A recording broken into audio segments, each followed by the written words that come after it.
Fala pessoas, beleza? Eu sou o Udine e você está no Bora Mundo e nós vamos continuar falando sobre história, sociedade e cidadania, certo? É o seguinte, agora eu vou falar sobre os africanos e as suas culturas quando eles vieram aqui pro Brasil, certo? Bom, é o seguinte, eu quero dar alguns pontos importantes, certo? Primeiro tem o historiador, que é o João José Reis, ele vai dar um número interessante pra gente. Ele vai falar que é o seguinte, em todo momento, em todo o processo que durou ali o período de escravidão dos africanos negros aqui no Brasil, certo? Ele calculou aí uma média de 15 milhões de africanos que passaram por esse processo de escravidão. E no Brasil, lógico, aqui esses 15 milhões, tá, gente? É entendendo que América do Sul e América do Norte. Aqui no Brasil, 40% desse total veio pro Brasil, que é um equivalente mais ou menos de 6 milhões, certo? 6 milhões num período muito curto, foi uma coisa de louco, tá certo? E então é muita gente. Uma coisa interessante que a gente deve pensar é que eles trouxeram muita cultura. Agora imagina o tanto de cultura que veio das regiões africanas junto com uma população tão grande, com um número tão grande de pessoas que vieram da África, com tanto de africanos, certo? Então eu quero pontuar 3 culturas que merecem uma atenção bacana, certo? A primeira, legal é depois a gente falar um pouco mais sobre isso, ou você dar uma pesquisada, é a cultura GG que tem, ou GG, né, que a maior parte da população que fez parte ou que faz parte dessa cultura, ou que é descendente dessa cultura, a gente encontra no Maranhão, certo? Boa parte lá. Esse nome GG ou GG é um nome genérico, tá bom? É de um povo que veio de um outro grupo africano que era o Daomé, certo? Essa tribo. Aí nós temos o segundo povo que é importante também, que você deve conhecer pelo nome, que é o Yorubá, tá? O Yorubá é o seguinte, são os africanos que vieram praticamente de uma parte ocidental da África, tá certo? Você encontra parte dos descendentes deles lá na Bahia, é a maior parte da concentração deles, tá certo? Outro grupo importante é o Banto. Eles estão distribuídos em todo o Brasil, na verdade, né? Só que eles têm uma concentração também bacana na região sudeste, tá? Esse Banto aqui é o seguinte, ele é uma família linguística, tá? O que é isso? Existem vários povos, tá? Que são semelhantes, porém eles falam línguas, não a mesma língua, mas línguas semelhantes também, que têm a mesma origem. É como se tivesse o mesmo tronco aqui, a língua principal, e todo mundo fala mais ou menos uma língua diferente, só que mais ou menos parecida. É como se eu falo português e o cara de Portugal me entende, porque a gente tem mesmo que a mesma origem da língua. Então muita coisa dá pra gente entender falando, certo?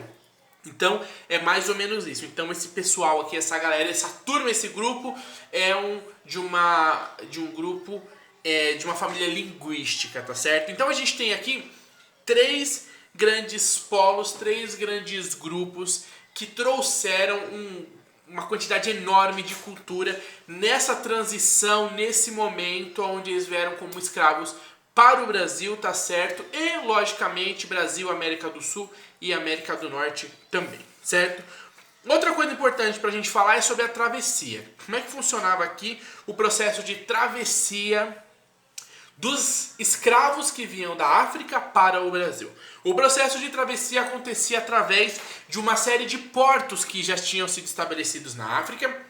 Esses portos tinham navios que na verdade não eram grandes e navios tops, eram navios muito simples e às vezes com uma condição muito ruim, que eram os navios negreiros, tá certo? Eles pegavam os escravos, muitas vezes forçados, como a gente viu no vídeo anterior. Se você não viu o vídeo anterior, você está errado, você precisa ver o vídeo anterior. Clica no card aqui e volta lá. Como a gente já viu no vídeo anterior ali, muitos eram escravizados à força e muitos deles já eram escravos na própria África. E muitos outros, assim, eram vários grupos diferentes de escravos. E muitos, eles eram feitos escravos porque eles eram escravizados na guerra, tá certo? Como a gente viu no vídeo anterior lá. Então, existia esse embate, essa guerra entre os povos, tá certo? E eles eram escravizados ali quando determinado grupo ganhava e eles eram vendidos a esses contrabandistas e eles vinham nesses barcos extremamente frágeis, tá? Essas viagens duravam uma média aí de 30 a 45 dias Uma coisa muito louca é que quase não tinha comida para ninguém, quase não tinha água, porque os barcos não eram grandes. Então, os africanos, os escravos, eles ficavam amontoados dentro dos barcos, tá certo? Com todo tipo de doença que vinha, né, da Europa, que vinha da América do Sul, da América do Norte, junto com a doença da África também. Então, em toda essa transição, eles ficavam aglomerados todos esses dias. Geralmente eles não tomavam água todo dia, tipo, era um copo de água para cada um, dia sim, dia não. Há relatos sobre isso, históricos. As fezes e todo tudo que a gente tem como de higiene, produção higiênica, não existia, certo? E eles ficavam amontoados ali e eram tragos nas piores das condições, tá certo? Então isso era uma coisa muito louca. Uma coisa que fazia muitos ficarem doentes e transmitir doença entre eles principalmente, era o fato de que em muitos momentos tomavam água do mar, certo? Pelo fato de não terem água, vamos se dizer assim, potável, né? Água que tivesse condições de ser bebidas, né? Eram bebidas pelos donos dos barcos, pelos contrabandistas, tá? Eles precisavam só chegar vivos aonde eles iam chegar, certo? Bom, e aí eles chegavam. Como é que funcionava a chegada deles? Eles chegavam e tem uma coisa muito louca na chegada. Imagina, eles chegavam, a primeira coisa que eles percebiam que eles não sabiam, não faziam a mínima ideia de onde eles estavam. A partir desse momento, galera, já começa aí uma coisa muito louca, que é a perda da identidade de cada um, certo? Eles vão perdendo a identidade conforme o processo de escravidão vai acontecendo, e a gente vai ver isso acontecendo na história, certo? Então, a gente vai ver aí, na chegada deles, uma coisa que é sem saber onde está. Eles chegavam e já eram direcionados para o mercado, certo? O mercado que lidava com os escravos. Esse mercado aqui tinha alguns pontos muito principais que aconteciam nesse mercado. Rio de Janeiro, Recife e São Luís eram 3 grandes polos onde acontecia esse mercado escravo, tá certo? E nesse mercado escravo, como nós dissemos no vídeo anterior, eles eram vendidos para pagar dívidas, como troca de dívidas, como penhor, eles eram comprados e eles eram retrocados de uma forma como se fossem exatamente um produto qualquer, certo? Sem nenhuma humanidade envolvida ali naquela situação. Uma coisa que fazia nessa situação, que fazia essa perda da identidade deles ser uma coisa muito forte, era a troca do nome. Lá no porto da África, eles eram batizados com nomes portugueses, geralmente, tá? Com nomes que não tinham nada a ver com a sua origem. Era interessante que esses nomes simplesmente não significavam nada para eles, certo? Nós sabemos uma coisa muito interessante.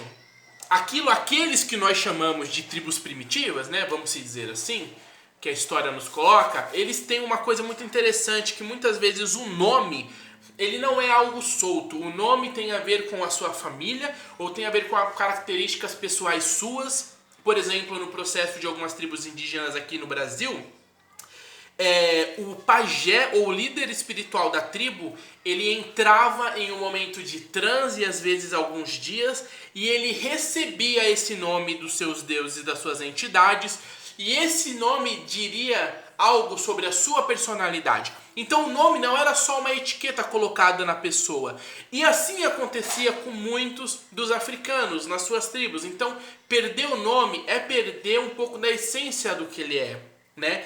Então eles tinham esse rebatismo, e quando eles chegavam aqui, já em condições de escravidão, eles perdiam esse nome. E uma coisa que fazia gerar uma certa dificuldade era que quando você troca o nome e você separa as famílias no processo de compra e troca de escravos, fica difícil até deles se encontrarem, de se procurar, porque você não sabe qual é o nome do outro, você não sabe qual foi o nome dado, você não tem como identificá-lo mais de uma forma de você conhecer ele, né? Então isso é um dos processos que vai trazer uma dor da perda de identidade desse povo. Isso é uma das questões muito importantes que vão descaracterizar a cultura original dos africanos ao chegar aqui no Brasil na condição de escravos, certo?